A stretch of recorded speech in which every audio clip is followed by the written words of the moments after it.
ലോകകപ്പ് യോഗ്യതയിലെ അവസാന മത്സരത്തിൽ അർജന്റീനയെ പരാജയപ്പെടുത്തി ഇക്കഡോർ. സ്വന്തം തട്ടകത്തിൽ എതിരില്ലാത്ത ഒറ്റ ഗോളിനായിരുന്നു ഇക്കഡോറിന്റെ വിജയം. നായകൻ ലയണൽ മെസ്സി ഇല്ലാതെയാണ് അർജന്റീന കളത്തിലിറങ്ങിയത്. മത്സരത്തിന്റെ 31-ാം മിനിറ്റിൽ റെഡ് കാർഡ് കണ്ട് ഒറ്റാമിനിറ്റ് പുറത്തായതോടെ അർജന്റീന 10 പേരായി ചുരുങ്ങി.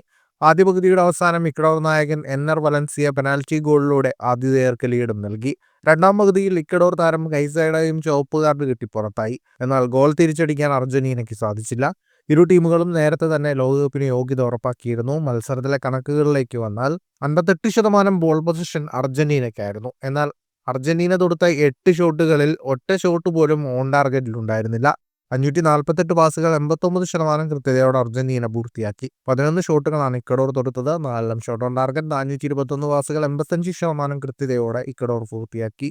ലോകകപ്പ് യോഗ്യതയിൽ 18 മത്സരങ്ങളിൽ നിന്ന് 38 പോയിന്റുമായി അർജന്റീന 1-ാം സ്ഥാനത്ത് ഫിനിഷ് ചെയ്തു. ഇക്കഡോർ 18 മത്സരങ്ങളിൽ നിന്ന് 29 പോയിന്റുമായി 2-ാം സ്ഥാനത്തും ഫിനിഷ് ചെയ്തു. ഫുട്ബോൾ ലോകത്തെ കൂടുതൽ വാർത്തകൾക്കും വിശേഷങ്ങൾക്കുമായി സ്പോർട്സ് കഫേ സബ്സ്ക്രൈബ് ചെയ്യുക.